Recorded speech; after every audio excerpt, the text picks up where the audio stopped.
The lantern's flame danced low against the frost-laced windowpane, its golden light barely warming the edges of Samuel Boone's quiet world. Outside, snow fell in solemn sheets, each flake like a whisper from heaven, piling softly atop the slanted barn roof. Inside the house, the fire was tame, his supper untouched, and the old rocking chair creaked under his stillness. He wasn't waiting for anything, just listening. Samuel had stopped expecting change 2 winters ago, the day they buried his wife beneath a cottonwood tree that refused to bloom come spring.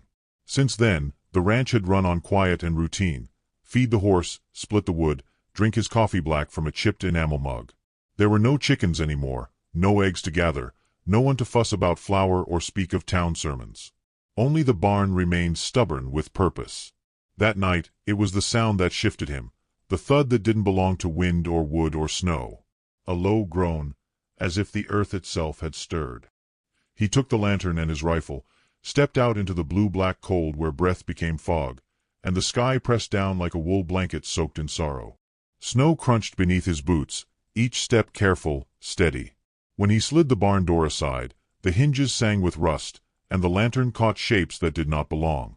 They were bundled in shadows near the hayloft ladder, motionless, huddled, small. Children. 7 of them, pressed together like pups against the side of a woman who lay slumped, her back against a post.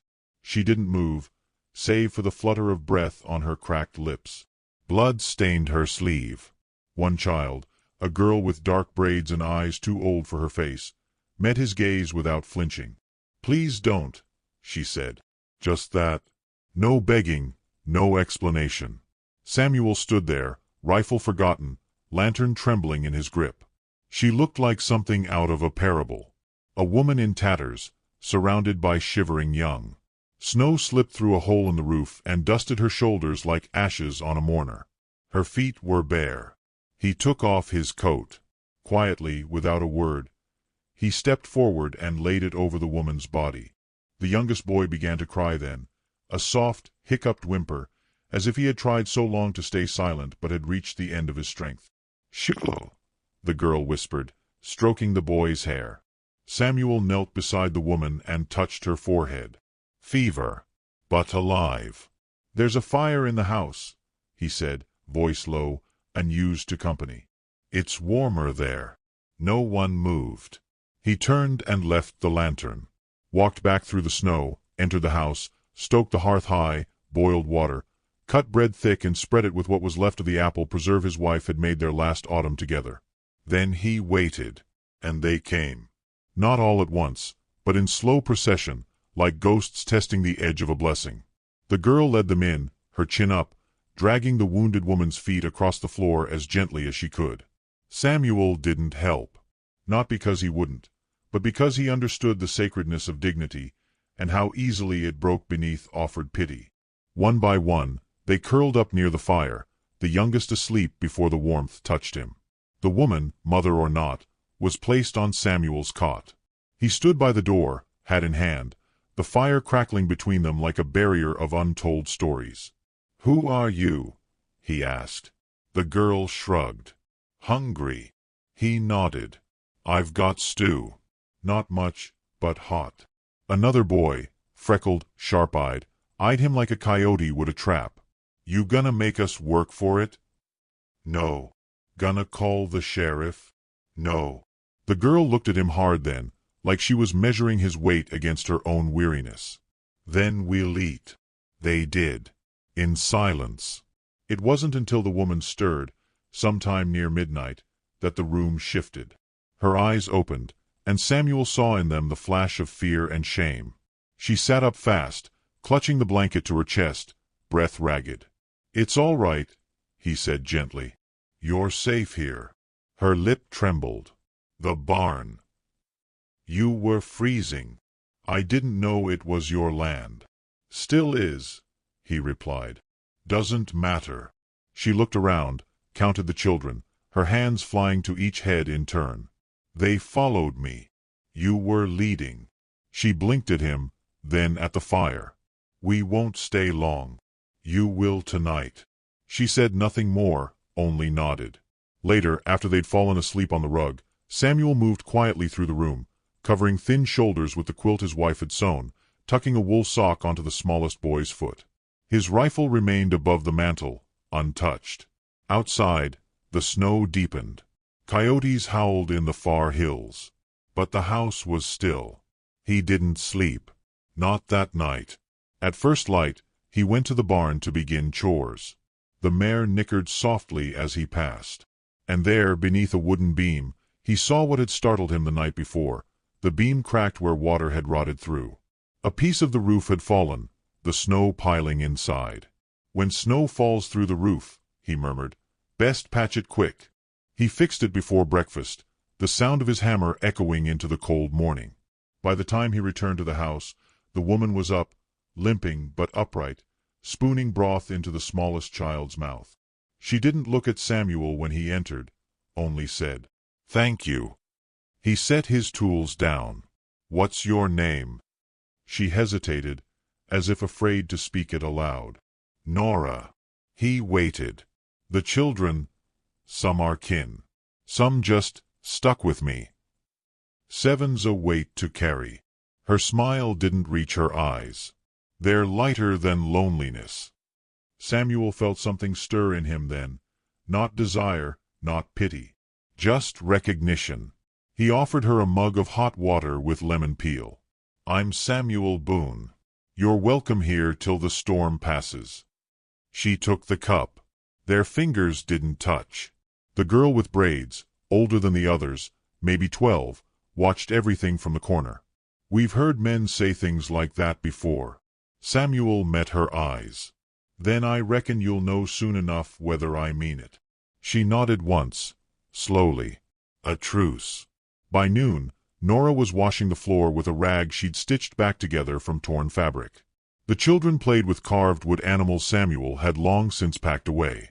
Laughter, thin and surprised, floated into the rafters. He didn't join them. Just watched from the porch, sipping coffee gone cold, his thoughts tangled like old rope. That night, he placed more blankets by the hearth. The cot remained hers. The children slept in heaps, feet over arms, heads nestled like nesting birds. And as he lay down on the floorboards with his back to the door, Samuel realized. The house didn't feel empty anymore. It felt like a story beginning. The house had a rhythm now. Slow, like a hymn hummed under breath. Morning embers stirred to life, tin cups clinking soft, children's bare feet padding across pine floorboards still cold from the night. Nora moved with quiet precision, favoring one leg as she swept or folded or stitched, always keeping one eye on the youngest, who clung to her skirt like a second shadow. Samuel didn't ask questions. He measured his days in small offerings, splitting more wood than usual, leaving his coffee pot fuller than needed, setting the broom near the door where she could reach it without bending too far. She never asked for help. He never insisted. But there were glances. Long ones, caught between tasks. Waited with a silence that said more than courtesy. He noticed how she stirred soup without tasting it. How she folded the same quilt twice in a row when she thought no one was watching. She noticed how he turned his wedding band around his finger when he stood too long in thought. They shared the same porch, same fire, same air, but remained strangers tied by the fragile thread of decency. The soup was thin that second night. Just boiled potatoes and onion, no salt. Nora served it without a word, lips pressed tight. He tasted it, swallowed, and said only, "Warm does fine." She sat last, waited until the children had their fill. Then she spooned what little was left into her own bowl and didn't eat it. The freckled boy, Jed, watched her from across the table. "Ain't there no salt here neither?" Nora's voice was firm. "Don't complain." Samuel leaned back, slow. "There's salt. I just forgot." The boy looked to him. "You forget a lot?" "I remember what matters." The table went quiet. Outside, the wind teased the eaves, and inside, the fire cracked like bone beneath too much weight.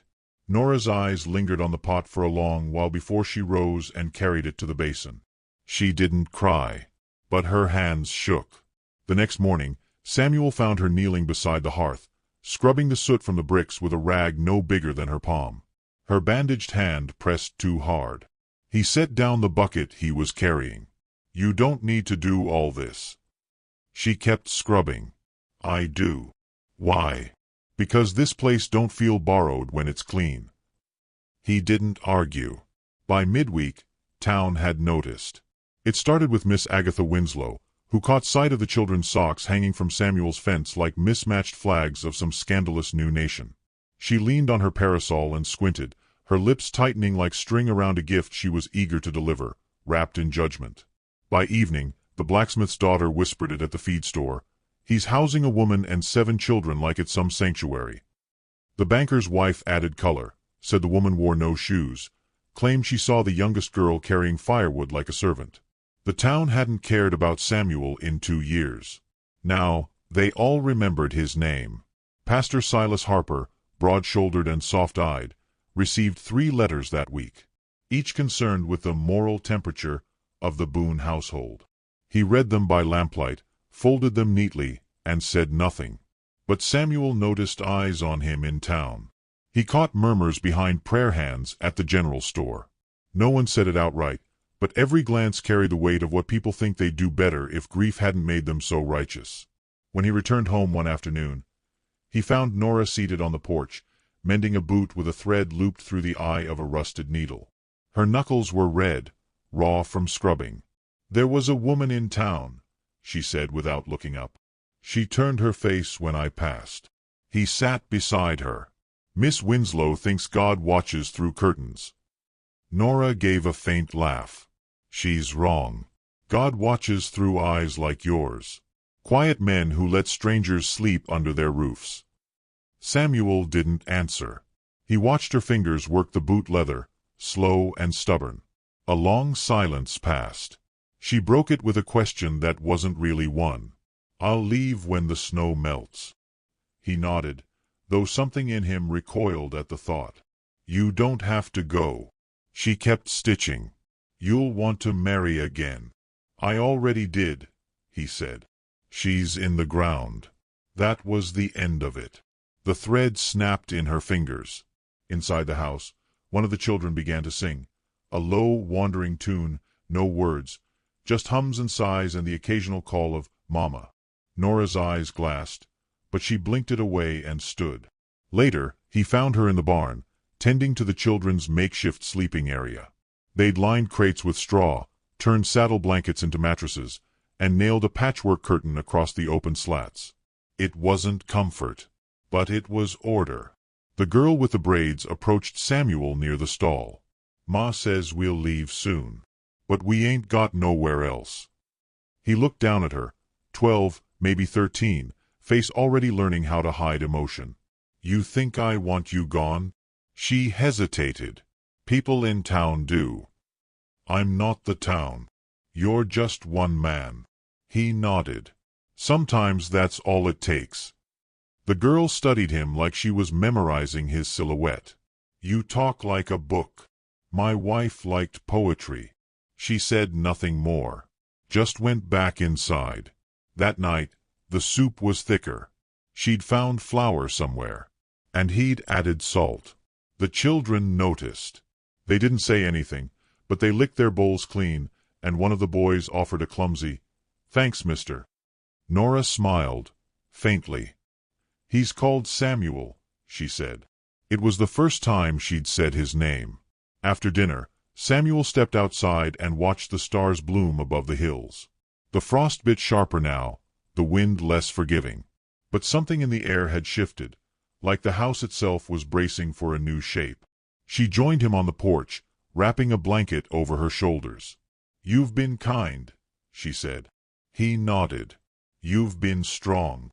She studied the trees beyond the fence, bare and brittle, reaching skyward like they remembered warmth. "My family didn't want me," she whispered. "Said I was bad luck. Said anyone who gathered strays deserved the life they got." "Then I guess we deserve each other," he replied. She laughed, a sudden, startled thing, and then clamped a hand over her mouth like it wasn't allowed. But it was real. Full. It left color in her cheeks. He looked at her then, really looked, and saw not the wounds or the weight, but the woman, upright, unbroken, holding together what the world had torn. When she turned to go inside, she paused. "Do you miss her?" she asked. "Yes," he said. "But missing doesn't mean there's nothing left." She nodded once, then closed the door softly behind her. Samuel stayed outside. The night was quiet but not empty. A single lantern still burned in the barn. Children breathed slow in sleep, and a woman with torn hands had made soup worth remembering. The morning began with laughter. Not loud, not wild, just a series of small, startled chuckles from behind the barn. Samuel paused mid-swing with his axe, listening. It had been weeks since the ranch echoed with anything other than wind and quiet chores. Laughter was an unfamiliar visitor. He followed the sound. Behind the barn, the children were gathered around a tin can strung with twine, its sides punched with tiny holes in the shape of stars. Jed held it high like a lantern, grinning wide. "See," he said. "Lights up with fireflies, if you catch him right." "I told you," the braid-haired girl added. "It don't take silver to make a star." Samuel smiled. "Where'd you learn that?" The girl shrugged. "Somebody who didn't stay long." He didn't ask more. They'd lived enough stories already. Inside the barn, Nora knelt on a milking stool, patching the same worn dress she'd arrived in. The rip along the hem was jagged, the thread uneven. But she worked it with slow reverence, as though each stitch were a kind of penance. Her fingers moved with muscle memory, not joy. He didn't announce himself. Just leaned against the post. "That the only dress you got?" She didn't look up. "It's the only one I didn't leave behind on purpose." He let the silence sit. Then softly, "What happened before the barn?" Her hand froze mid-stitch. "It's all right if you don't want to say," he added. "But I'd rather hear it from you than the town." She set the needle down. "My sister's husband wanted me gone," she said flatly. "Said mouths like mine emptied pantries. After the drought hit and their baby died, he blamed me for that too. Called me cursed. And the children? Some were already with me. Some joined along the way. Word gets around, who's got an open wagon bed, who'll share a crust of bread, who won't hit you at night. I tried to keep us moving. But snow came early, and so did sickness." Her voice thinned. "When the youngest got fever, I carried him 2 days. Thought maybe I'd find a church, or a fence with a dog that didn't bark. That's how I found your barn." "You walked 2 days carrying him?" Samuel asked. She nodded. "Didn't seem like 2. Just seemed like, till I couldn't anymore." He stepped forward, crouched beside her. His eyes landed on the dress in her lap. "That stitch is crooked." She gave a quiet laugh. "I wasn't raised to mend. I was raised to smile pretty and take orders. Looks to me like you unlearned that part." She looked at him, eyes tired but not hollow. "You don't have to fix everything all at once," he said. "Sometimes it's enough to just sit still and breathe." She looked down. "I don't remember the last time I breathed without fear in my throat." He stood and offered a hand. "Let's take a walk." They walked the fence line in silence, boots crunching the frost that lingered in shadows. She limped slightly, but didn't complain. At the far edge of the pasture, a hawk circled above a distant ridge. Nora squinted into the pale light. "There's a stillness out here," she said. Samuel nodded. "That's why I stayed. After Eliza passed, it was the only thing that didn't ask anything from me." She didn't speak for a while. Then, "I don't think I ever had stillness. Even as a girl, I was always making myself small enough to fit inside other people's plans." He glanced at her. "You don't seem small now." "I'm not," she said simply. "I just don't know what to do with all this space yet." That evening, the sky burned gold before sinking into blue. The children helped with supper. They'd learned the rhythm of the place now, who fetched wood, who stirred the pot, who kept the fire. Samuel watched as the braid-haired girl lifted the littlest boy onto a stool and whispered something that made him giggle. "They're yours," he said quietly to Nora. "Some of them," she said. All of them when it matters. He nodded. That's the best kind of family. After supper, a knock sounded at the door. It was Miss Agatha Winslow. Wrapped in gray shawl and self-importance, she peered past Samuel like she expected sin to be stitched into the furniture. Her lips pursed, prepared for battle. "I brought a basket," she said. "Bread, dried pears, soap." He raised a brow. "That's so. I'm not blind to suffering," she said. "Even if you've chosen to fill your house with it." Nora stepped into view. Agatha's eyes narrowed. "Well," she said, "I suppose you're not the harlot the town's making you out to be." Nora didn't flinch. "No, ma'am. Just a woman who got tired of being used and left to starve." Agatha blinked, as if startled by honesty. "I'll leave the basket by the porch," she said stiffly. "And I expect to see those children in church this Sunday." Nora tilted her head. "Even the ones who don't know how to sit still." Agatha gave a faint smile despite herself. "Especially those." After she left, Nora watched the basket like it might bite. "Is that what forgiveness feels like?" she asked. "No," Samuel said. "That's what shame disguised as generosity looks like." She looked at him. "You don't think people can change?" "I think they change slow. If you're lucky." That night, as the fire dimmed and the house hushed, Nora lingered by the window, her mended dress hanging neatly over the chair. Samuel joined her, holding a folded square of blue cloth. "I found this," he said. "Was Eliza's. She used to wear it when she planted beans." Nora unfolded the fabric. It was soft, faded, but clean. A dress. "I can't take this," she whispered. "I'm not asking you to. Just offering." She looked at him. "Why?" "Because I don't like seeing someone beautiful in something that hurts her." The room stilled. She touched the fabric, pressed it to her cheek for just a moment, then held it to her chest.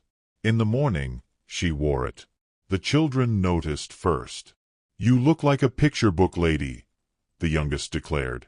The girl with braids smiled, then reached into a satchel and pulled out a string of pressed tin stars. "We made you something." Nora took the necklace in both hands. "It's beautiful." "It's not silver," the girl said, shy. "No," Nora said. "It's better." She turned to Samuel, eyes glassed with something close to peace. "Thank you," she said. He nodded, but didn't speak. Words would have made it smaller. Instead, he watched as she moved through the room with a new stillness, not because fear had fled, but because she'd made a home in spite of it. And that, he realized, was the start of healing. The wind shifted before the sun did. It came sharp down the slope, smelling of dust and horses. Samuel paused mid-stride in the pasture, one hand resting on the fence rail, the other still clutching a tin pail of feed. A ripple passed through the air like memory warning him of something not yet seen.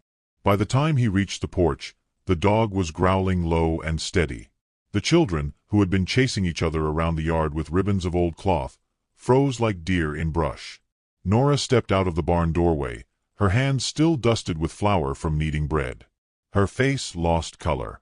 He followed her gaze. A man rode down the ridge, saddle high and swagger loud, flanked by two more thin-lipped shadows in wool coats and dust-crusted hats. The lead rider leaned heavy in the saddle, as though the land owed him for having the audacity to carry his weight. His voice preceded him. "Thought I'd find you here, Nora." Samuel's jaw tensed. The children clustered behind Nora. She didn't move, didn't blink. "Get inside," Samuel said softly. "They won't hurt me," she murmured. "Not the point."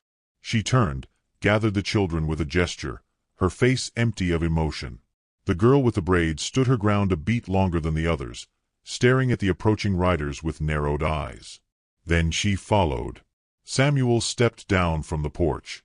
The rider dismounted with a grunt, tossing the reins aside like a man who never cared to tie things properly. He approached, boots crunching gravel, hand resting on the butt of a pistol that gleamed like a threat in polished steel. He smelled of tobacco and sour whiskey. "Well," he said, looking Samuel over. "Ain't you the stray collector?" Samuel didn't answer. "You the man feeding my brother's property?" "I don't feed property," Samuel said, voice low. "Just people." The man laughed, loud and hoarse. "She ain't people. She's a curse dressed up in grace.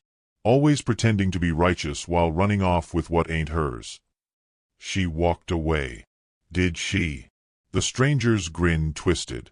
"Funny how every place she lands ends up with something missing. Money, food, a little decency." "She brought life," Samuel said. "She brought filth." That word broke something.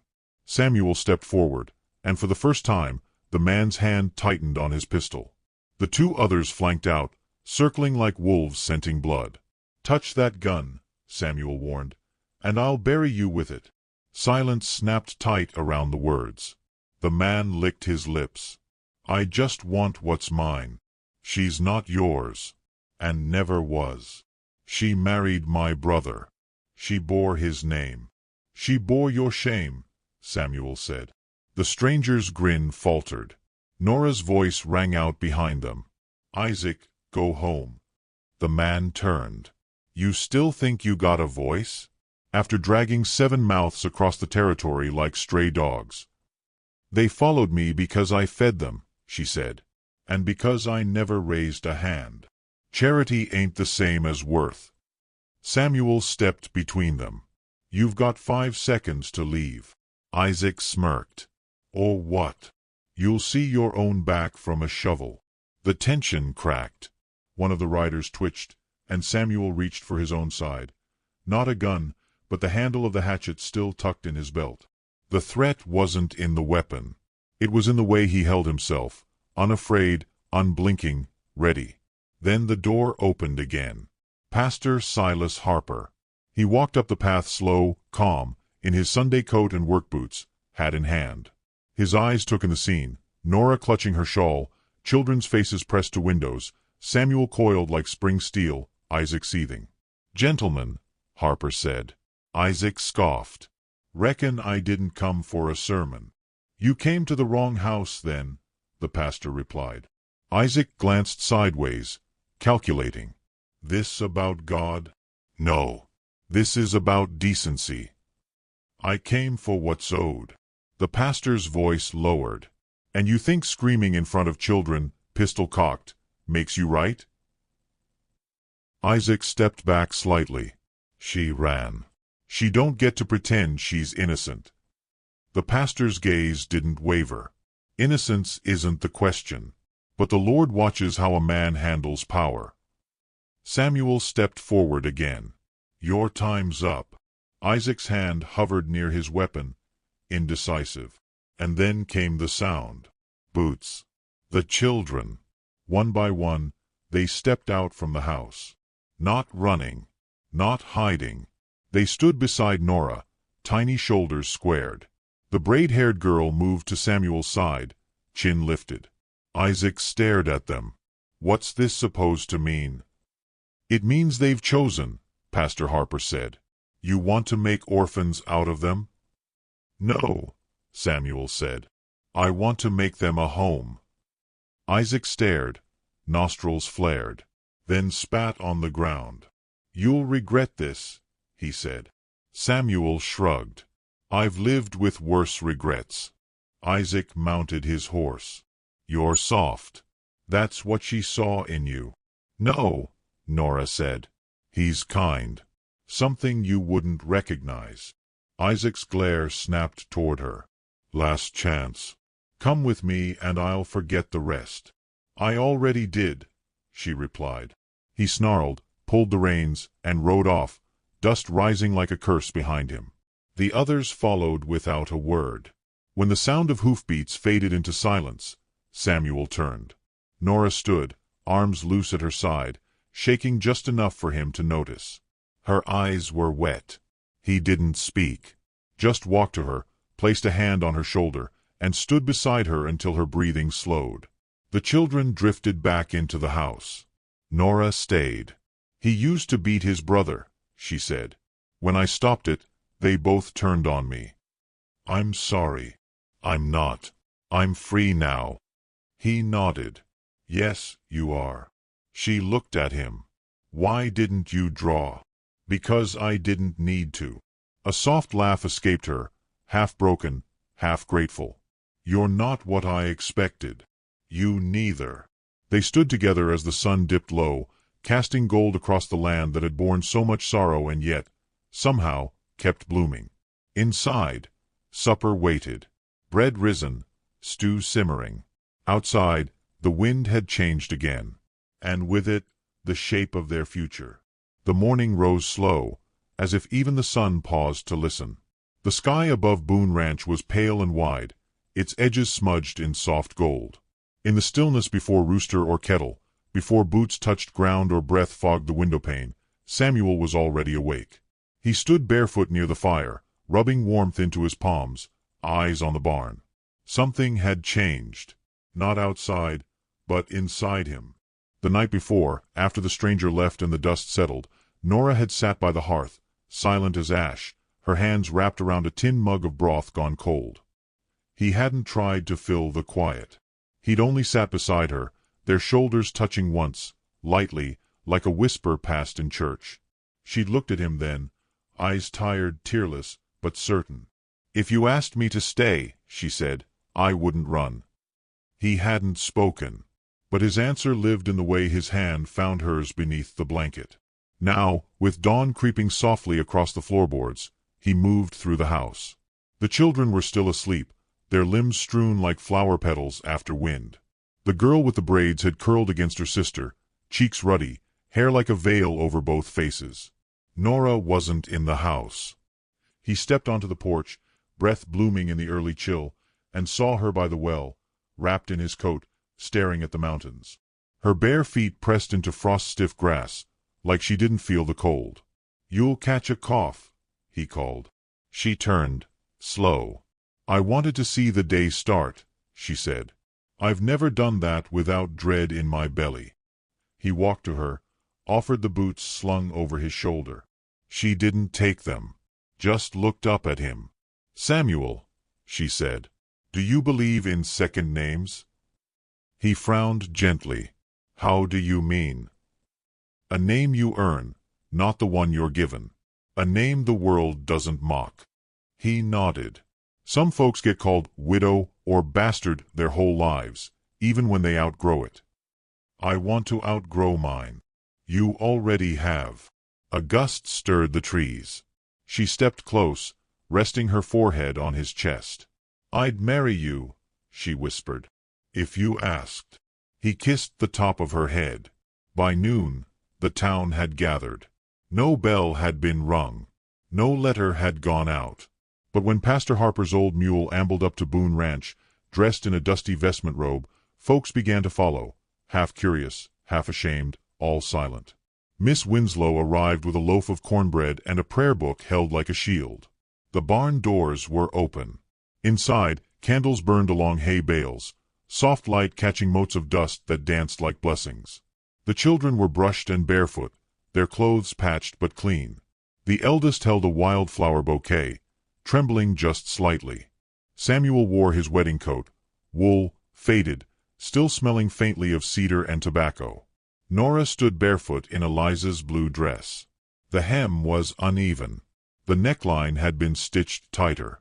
But it fit, not just her body, but her spirit. The dress had waited for a second life.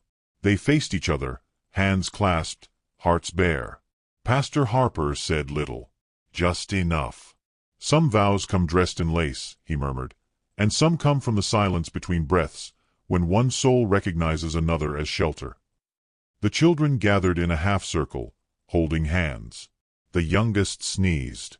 Laughter stirred. Not loud. Just real.